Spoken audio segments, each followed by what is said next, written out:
Live from the Forward Road Bridge from Sport Relief. Welcome to the GCN Show. Welcome to the GCN Show, brought to you by Wiggle. Yeah, that's right. The GCN Show's got a new sponsor, so thank you very much to them for helping to keep the lights on and to settle Lloydie's bill at the hairdressers. Are you Daniel Lloyd? I am actually, yeah. Do you watch GCN, do you? No. Yeah, not only that though, we've got a brand new giveaway segment where each week, thanks to Wiggle, one lucky viewer will win in our Wiggle of Fortune. Yeah, more on that coming up later. We also discuss whether we cyclists are vain. Do we prize fashion over function?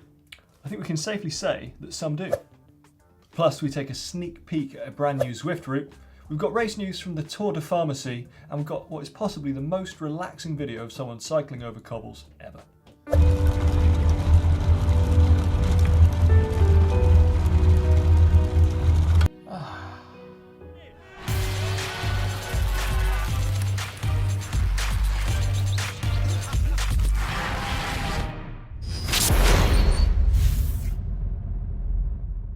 This week in the world of cycling, we learned that it's a tough old game. Firstly, some fitness tests are so hard that you need to wear a helmet even when you're cycling on a stationary bike indoors. Au bout de toi-même. Là, c'est incroyable. Incroyable. Incroyable, Alexandre. Ouais.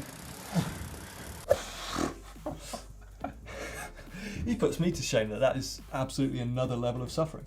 I'm not sure he does put you to shame, mate. I think that's probably about it. It's very kind. I thought it was the top. Anyway, we also learned that bike racing can bring you to tears and that pro racer Elio Viviani likes a good cry. There's nothing wrong with that, it's just that his dismay following his finish at the prestigious Ghent Wevelgem on Sunday definitely puts him in the top 5 list of cycling's biggest breakdowns of all time. Yeah, I reckon actually I'm in that list as well, at least once.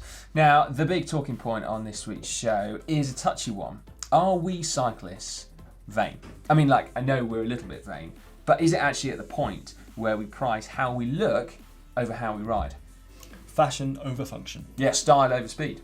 A case in point, many of us don't use saddlebags because we don't like how they look on our bikes. But they certainly do work really well, so is it a case of fashion over function?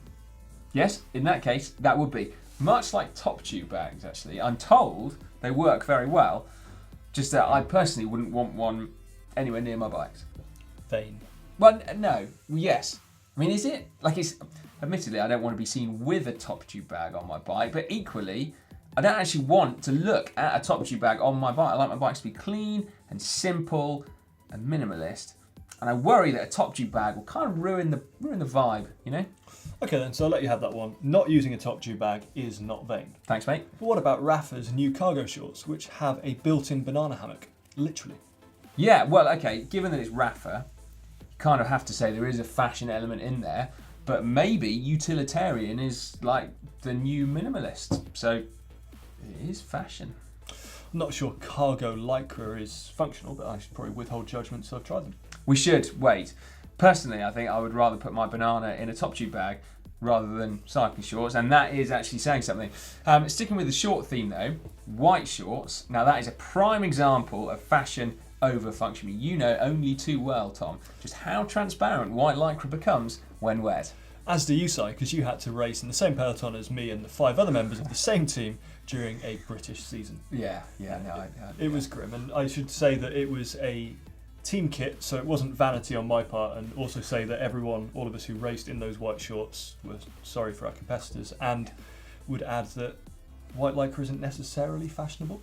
No, I don't think it ever has been, but still, it's a style choice. What about leg shaving? Surely that is cycling's vanity, like the peak of cycling's vanity personified. You know that video, it's 4 years old, and it's as creepy watching it today as it was the very first time I saw it, Tom. Sociable, isn't it? It's quite nice. It's nice that we can bond as a team. Anyway, is there a point to leg shaving? No. But does that mean it's a bad thing to do? No. I don't think so. No, I don't think so. I'm not sure it's vain either. I think it's an example of herd mentality. Ooh, that's another subject entirely, Tom. Well, another thing that is very fashionable at the moment is gravel bikes. Yeah. You know, it's the first week that I can remember where we haven't actually had a new gravel bike on the market, in fact. True. But are gravel bikes an example of fashion over function?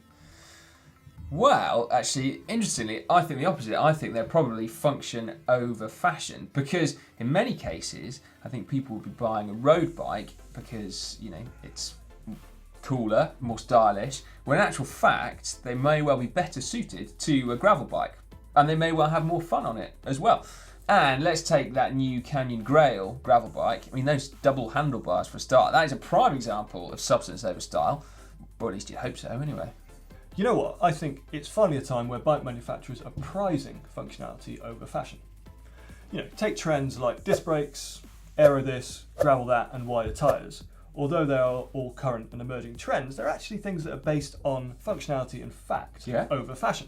And then if you go back to traditional road bikes, which may have a historic aspect to them, you're going to be stuck with things like bigger gears, narrower tyres, perhaps worse geometry, and also maybe a harsh ride. Now that is a very, very good point indeed, Tom. And if we are actually delving back into history, how about one of the ultimate cases of fashion over function, featuring the legendary 5-time Tour de France winner Bernard Hinault, who reportedly refused to wear plastic-framed sunglasses, instead sticking it to his metal-framed Ray-Bans, that then went on to break his nose in a crash in the 1985 Tour de France. Ouch. Yeah. Was Bernard Hinault vain though? No, I don't think that was his reputation at the time, and now I think he's possibly one of the coolest bike riders ever. Yeah. Oh, I tell you what, mate, we might be getting into hot water now. Is being one of the coolest bike riders of all time basically meaning that you are vain? I mean, no, personally I don't think so, but still, you've got to ask the question, haven't you? Pupo Pozzato, fashion over function. GCN's unofficial head at fashion, Adam Blythe. Mario Cipollini. No, not all of them anyway, and that's because there's a difference between wanting to look good and making it harder for yourself in order to look good. But it is weird how cycling can sometimes prioritise aesthetics. If you go to a running race, for example, no one really cares. They kind of look like they all got dressed in the dark. That's right. I mean, you would never comment on another runner's socks, for example.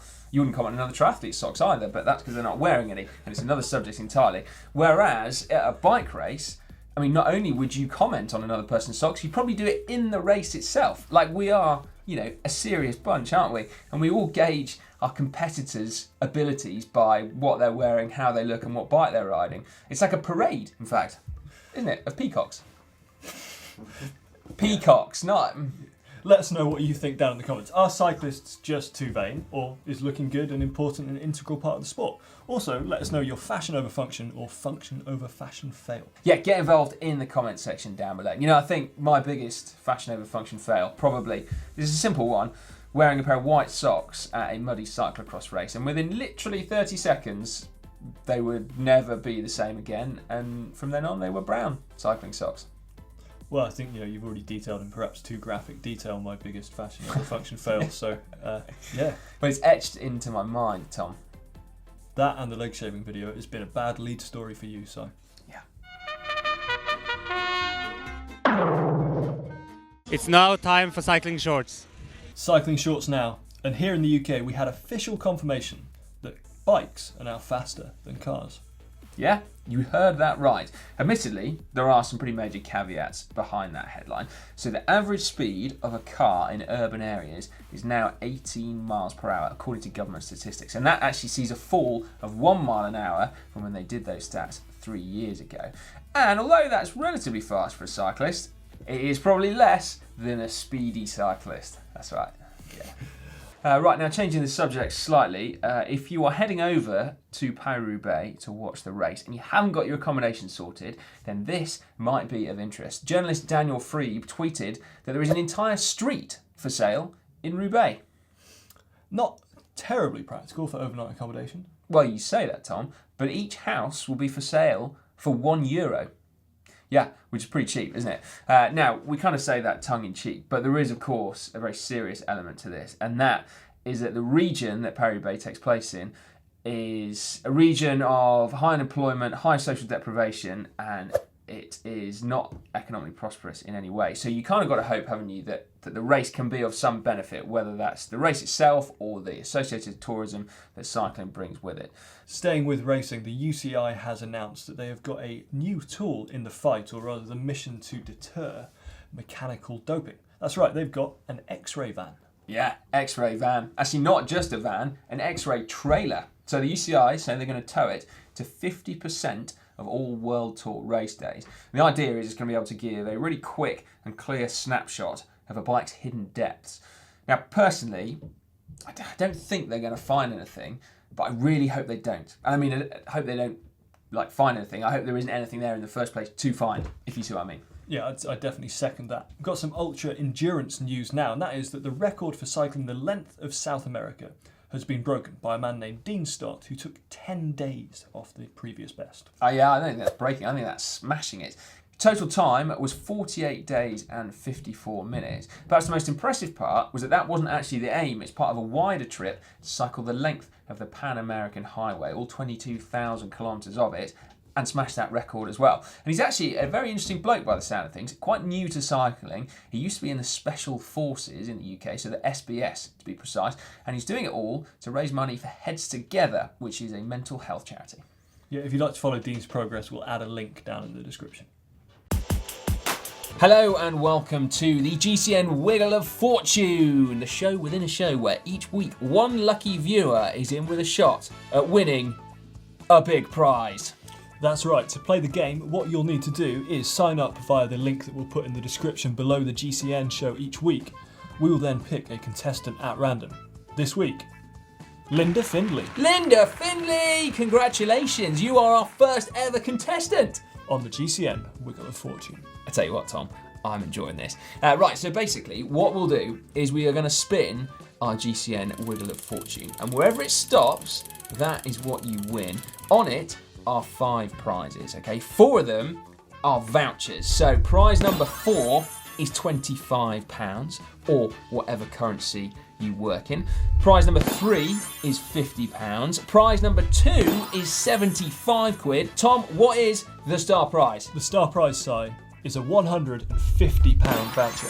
Awesome, check it out. Now the reason we are operating in vouchers is basically so that you can actually buy what you want, or indeed what you need, as opposed to leaving you scratching your head, wondering what on earth you're going to do with another helmet or something. You did mention a 5th prize, mate. Tom, glad you mentioned it. Prize number 5. Look closely on the Wiggle of Fortune and you will see a beer icon, okay? If the wheel stops on the beer, then Dan Lloyd gets to walk over to the fridge and get himself a cold beer. You, unfortunately, do not get anything at home other than a warm and fuzzy feeling knowing that you have given Dan the gift of beer and he will therefore love you for it. All right then, Tom. Should we do it? Are you ready? Yeah, count me in. Are you ready at home? Linda, in particular, are you ready? Because you are about to win and potentially win big. 3, 2, 1, go! Spin the wheel! There it goes. Spinning, it's spinning, it's spinning. It's going to stop completely at random. Keep your eye on the beer, Tom. Keep your eye on the beer, eye on the beer, eye on the beer. Here it comes, here it comes. It's not the beer. It's not going to be the beer, is it? All right, here we go. Prize number 1. Prize number 4. It's £50. Is it going to be £75? Is it going to be £150, Tom? It's going to be £75 voucher. Congratulations, Linda. That is fantastic. Let us know what you decide to spend your £75 voucher on, and we'll talk about it in next week's show. In the meantime, if you want to get involved in next week's GCN Wiggle of Fortune, you know what to do. Look in the description beneath this video and you will find the link. Get involved, put your name down, and you can enter our sweepstake. Definitely, and again, huge thanks to Wiggle for getting on and supporting the GCN show. Absolutely, and giving you the opportunity to win each week. Or, of course, Dan, potentially. We hope it's you. I don't know, mate. That beer. Tech of the week now, and have you seen the new sneak peek from Zwift? No pun intended, but it is called #AlpDuZwift.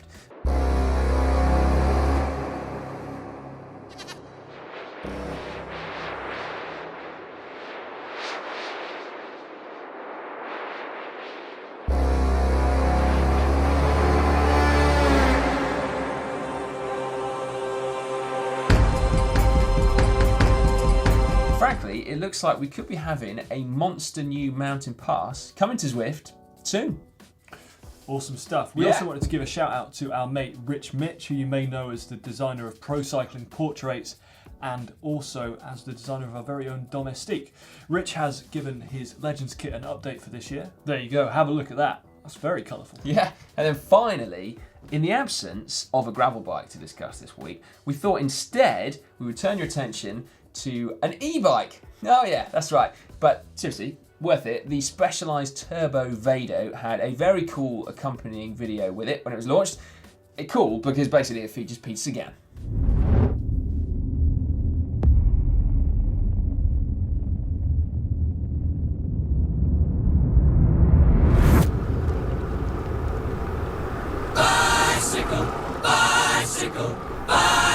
I want to ride my bicycle. Come on! I want to ride my bicycle. I want to ride my bike. I want to ride my bicycle. I want to ride it where I like. We do actually have a gravel bike to talk about, Si. We do? And that is the gravel bike as a prize for one very lucky viewer, because we were, of course, giving away a 3T Explorer LTD frame set with 3T stem and 3T bars. Yeah, that is one belter of a prize. A banger, in fact. The winner is... The winner is Karim El Koussi from Switzerland. Congratulations to you. I am ridiculously envious. That is one seriously nice bike. Yeah, congratulations, Kareem. That is an awesome prize. We had another giveaway over the weekend as well. We were giving away 2 tickets to ride at De Ronde Fan Ride. Oh, how cool is that? That is seriously cool. The lucky winner there was Gasper Corin.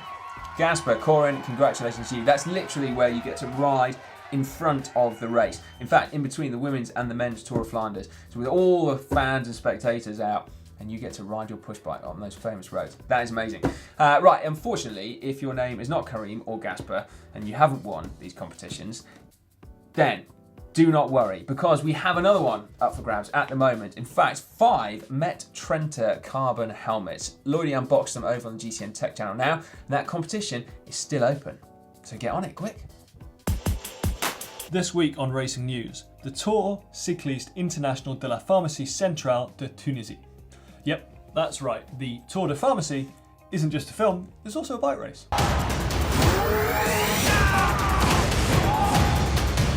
Yeah, now, I must confess, this probably wouldn't be the kind of race that would have me gripped normally. Certainly not at this time of year, when not only are the cobbles vying for our attention, but also the Volta Catalunya as well. But Dan Craven, friend of GCN, friend of everyone, in fact, he's that kind of chap. Whatever's in the bus, really. Was there, and his tweets from the race had me gripped, quite frankly.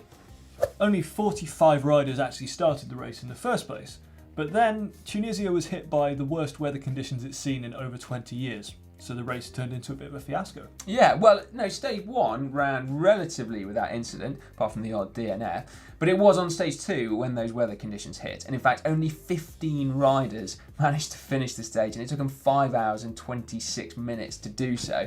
So bad was it that the organisers then decided to annul that stage, meaning that anyone who had finished stage 1 could then start stage 3, which was good for them, but less good for those 15 riders that had suffered through sleet and cold for 5 hours and 26 minutes.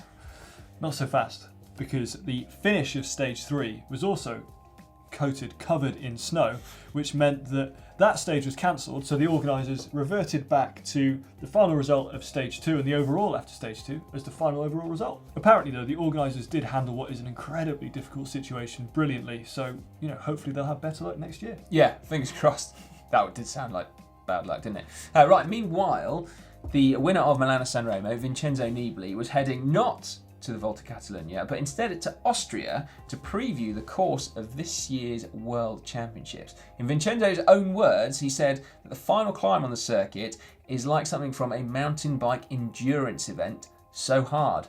Not entirely sure what he means, but it does sound hard.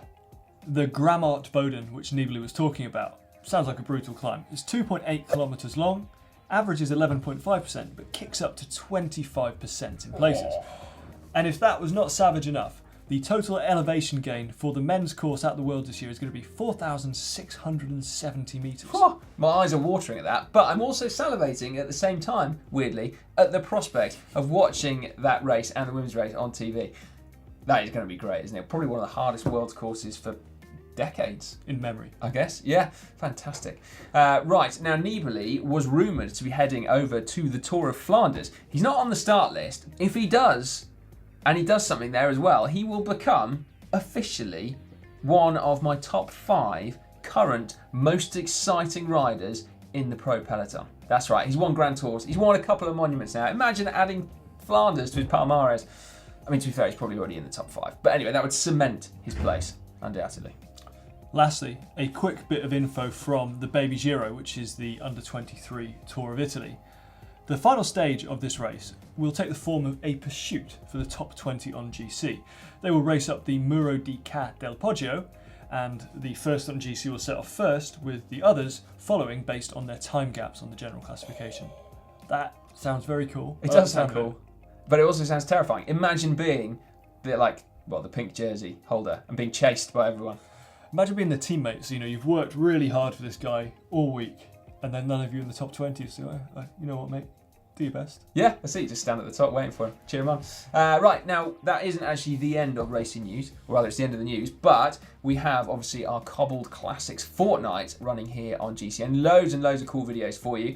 We also decided it was a cool opportunity to print some mega t-shirts, of which we've sold out of. However, good news, we've cobbled together a few more. So if you like the look of them, please head over to the GCN shop and pre-order it now. And then after that, I think we need a nice soothing clip of the most relaxing video of anyone riding across cobbles ever. Tony Martin, of course, of Katusha.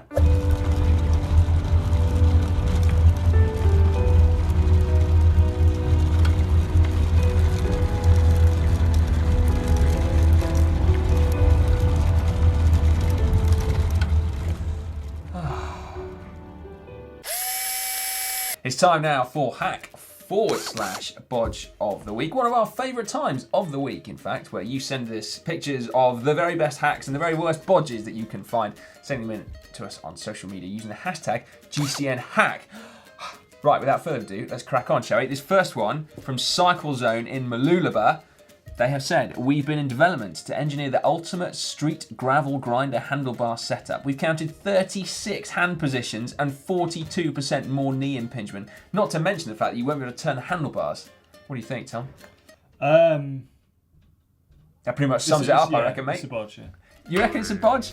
I mean, you can't argue. There's some hand positions there. I'm impressed at how they've managed to count the number of hand positions. Yeah, I reckon also there's quite a big risk of either not being able to reach your brake levers or indeed, in certain hand positions, if you crash, of breaking your forearms or wrists. So it's a high-risk street gravel grinder. But anyway, appreciate your ingenuity there. Then we've got this one from Clash City Womble on Twitter, who said, spotted this in Barnes today. One way of getting comfy at the traffic lights, I guess. Then someone has taped a saddle to their top tube, so that they can kind of like take a bit of a rest when they pause. It might be where their child sits. It might be where their child sits. You know, on like a top tube. But yeah, I'd prefer to think of it as a rest for your right buttock. Yeah, not bad. I like that one. Probably say it's a bodge, wouldn't you? Yes, yeah. Clash City Womble has also said I'm voting bodge. All right. So there we go. We're in agreement. What is from Barney Crocker? I spotted this in London. Not sure what's going on, but it looks scary. It does. You're right, actually, that does look terrifying. What's going on with the stem? Whoa. So how's the stem got in there? That's one of those altering position ones, isn't it? Tom's getting for closer investigation. I can't even see what it is. The photo isn't quite high quality enough to judge that. But that is a terrifying bodge. Yeah. Well, How'd you brake? Probably more worryingly, it's just someone that doesn't know how to set up a bike that's loose on the streets. You know what? I always think in those situations, would it be helpful to go and explain that maybe there's an easier way of doing it? Or is that just better to just leave someone to kind of, We've had this discussion before, and ultimately I'm British, so I would leave them to get on because I wouldn't want to make a scene. But, they might value, I suppose, a bit of input. Helpful friend. Suggesting a vigilante street bike fitter. No. I mean, I'm not a vigilante. I'm thinking more along the lines of like a good Samaritan, kind of like, hey, by the way, I wonder whether you should put your saddle down by a centimetre. You might find it more comfortable. Bike man flies in his cape, Allen key, saddle down a centimetre. There we go, right, yeah, you heard it here first on Hack or Bodge. Right, moving swiftly on. Oh my goodness me. The man with a dog on his bike. This is cool. I mean, the dog looks chilled, doesn't he? The guy riding the bike also looks pretty chilled. I'm going to say hack, because it just looks like a nice kind of cruisy day out. I suppose that's it. If you're cruising, like you're not going fast, your dog could just jump off at will and, not die. It doesn't look like an overly jumpy dog. It looks like a pretty... It doesn't look like a dog that's held on in any kind of safety way. But anyway, yeah, fair enough. That's a bodge, but you know. I was going to say hack. Oh, were you? Oh, fair enough. Right, now this one I really like. I admire the ingenuity and the commitment as well. So Lewis Donovan sent this one in. He said he broke his road bike on the first day of a training camp when he was abroad. He then managed to find a women's full suspension mountain bike, so he put his TT bars on that and got away with it. Do you know what? I think that's cool. He's then asked if I like the top tube bag. And to be honest with you, I barely even noticed the top tube bag over the fact that you've got clip-on tri-bars on a mountain bike. And more seat posts than I've ever seen in my life. That is amazing. I was just going to zoom in on that. It's incredible. It's a big seat post. Anyway, cracking effort there. I think the ingenuity is just genius. That's an admirable hack. And good ride as well, that. 26k an hour average speed on that bad boy. Max 61k an hour. Fair play. Fair play. I like that very much. Right, that's our last hack. It is. And what a hack it was. Make sure you keep them coming in, as we said at the beginning, using the hashtag GCNHack. Caption competition now, and last week's photo was this one of Tish Benut at the Tirreno Adriatico time trial. And the winner's side, who gets a lovely GCN Camelback water bottle, is... Well, the winner, Tom, is Alluvial Fan. And I don't think this will be your first GCN Camelback water bottle either. I think you've had a good comment in the past. I've been out and a boot on my bike. Genius. Simple, terrible, to the point. We like it. It's bottle worthy. Right then, this week's photo that has been selected by Tom Last. Is this one of your personal ones, or have you found this in the archives? It's from our photo archive. Okay, right, not just your own. Anyway, Mario Cipollini, letting it all hang out. Shall I give it a go, Tom? Fashion over function. I don't understand. What do you mean? See if you can do better. Let us know in the comment section down below. We will choose a winner next week. Shouldn't be too hard this week. Yeah, no, it shouldn't. Before we have a look at what's coming up on the channel this week, let's have a quick go through some of the very best comments you've been leaving under our videos. We enjoy reading them very much. You often make us smile and you often make us think. Anyway, this one jumped out for me. This is from Preston Glass. I beg to differ on the alcohol thing. This is a reference to last week's GCN show. Screw the science, the more I party the night before crit, the better my result. And I've tested this many times. One time, some mates and I went out and got drinks, then rode to a bar to get more drinks, but one guy went home. The next day, all of us made it into the winning break, except the one guy who went home early. Now that sounds like science to me, Tom. It does. It sounds like there's a moral to that story, doesn't it? Yep. Next up, I got this one from Mike Ainsworth, who said, Dear GCN crew, I've identified a new and exciting business opportunity for the channel. Said instead of doing branded content pieces or paid promotion elements, how about a paid emission service where riders and teams can pay to avoid having their stars mentioned in GCN race preview shows, thus avoiding the GCN curse and gaining income for the channel. Win-win. Is it called extortion when you do that? Possibly. Blackmail. Yeah. Anyway, there we go. I'm sure it's been done before, but yeah. If you don't want to be mentioned in a preview show, then just get in touch now. Right, now this one really made me chuckle. This was underneath our homemade aero bike video, or at least our homemade cardboard bike that tried to be aero.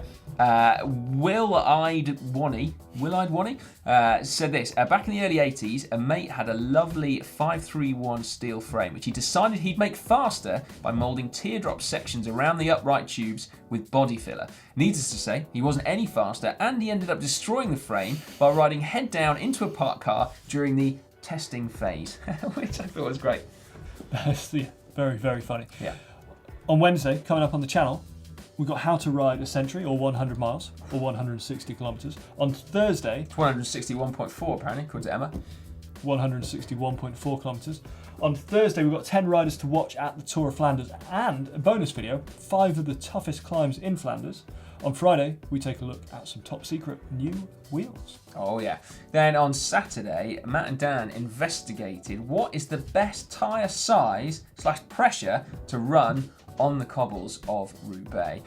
Then on Sunday, we have a very interesting video, Shimano Ultegra versus Shimano Dura-Ace. What is actually the difference? Then of course Monday, it's time for the racing news show, which will of course be about the Tour of Flanders, and then Tuesday's GCN show. It's time now for Extreme Corner. And this one is from our mates over at GMBN. And to be honest, it makes me quite nervous. It's all about hitting a corner as fast as you can. With no brakes. With no brakes. Ah, Holy hell, man!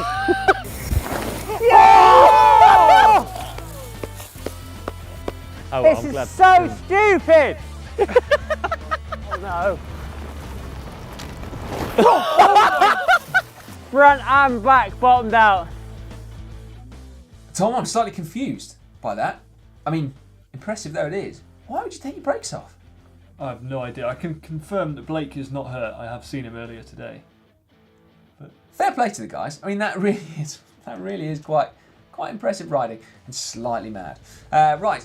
Now, moving back onto the road side of things, it's safe to say, I think, Tom, we're pretty excited about the bike racing that's going on at the moment, specifically that in Belgium and France. Oh yes, the Cobble Classics. We've got the Tour of Flanders coming up this weekend, and because of that, we have the GCN Cobble Classics fortnight. We've basically gone away and made loads of videos about the Cobble Classics, so make sure you are staying tuned to GCN and GCN Tech, and as we mentioned earlier on, we do have these t-shirts if you want to get involved and celebrate with us. And if you want to check out another video, I think you should have a look at Cyan Emma's DIY-ish aero bike, or DIY aero-ish project, sorry. Yeah, I like the fact you called it a project, Tom, because that makes it sound quite official. Unless, of course, you mean like school project, in which case it sounds a bit less official. But anyway, check it out. It's a good vid. Is it faster?